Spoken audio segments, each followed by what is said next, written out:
Hey guys, welcome to my first review of 2012, Contraband, starring Mark Wahlberg, Kate Beckinsale, Ben Foster, Giovanni Ribisi, Lucas Haas, J.K. Simmons, and Diego Luna. Now, I wasn't looking forward to this movie at all. Not only is it coming out in January, usually the worst month for movies, but the plot looks so generic and just so cliched, and I really thought I was just going to be bored. I mean, the plot is Mark Wahlberg plays this ex-drug launderer, and Mark Wahlberg's brother-in-law was trying to smuggle drugs, but he was caught by the police and had to let them go. Now he owes money to the guy that needed the drugs. And, Mark Wahlberg has to, help him because, this guy wants to kill him and his family. Oh, yeah, that plot is so cliched, and there have been just tons and tons of movies exactly like it.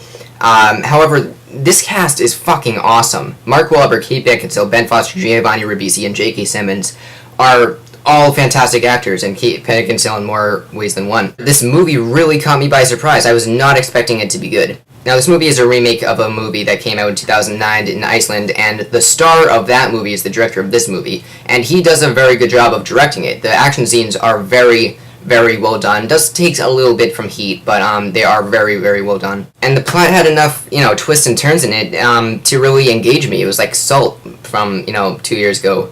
I don't know, this movie really caught me by surprise. A movie that came out around the same time last year, called The Mechanic. I didn't really like that, because there's just, the main problem in that movie was that the main two characters, one of them, being Ben Foster, were just very, very unlike, they're just, they're like villains, and it was really hard to root for them, for Jason Statham's character in that movie, and Mark Wahlberg in this movie is similar, he's a drug launderer, but what makes this movie really good is that what makes this better than The Mechanic is that Mark Wahlberg's character has a wife and kids, and there are factors in this which makes you able to care for the main character.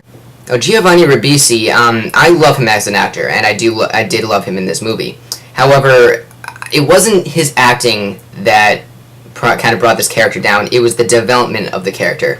They make him out to be this, like, crack addict, skinny, weird, poor guy. But he really isn't that threatening, because right from the beginning, Mark Wahlberg kicks his ass right away. I mean, and Giovanni Ribisi can't do anything about it. So there's not much, except for what he plans to do.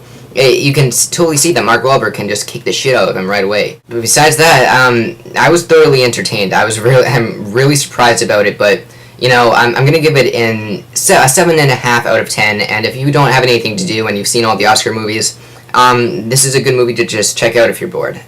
So, yeah, 7.5 out of 10. I'll hopefully see you next week for Haywire. Good day.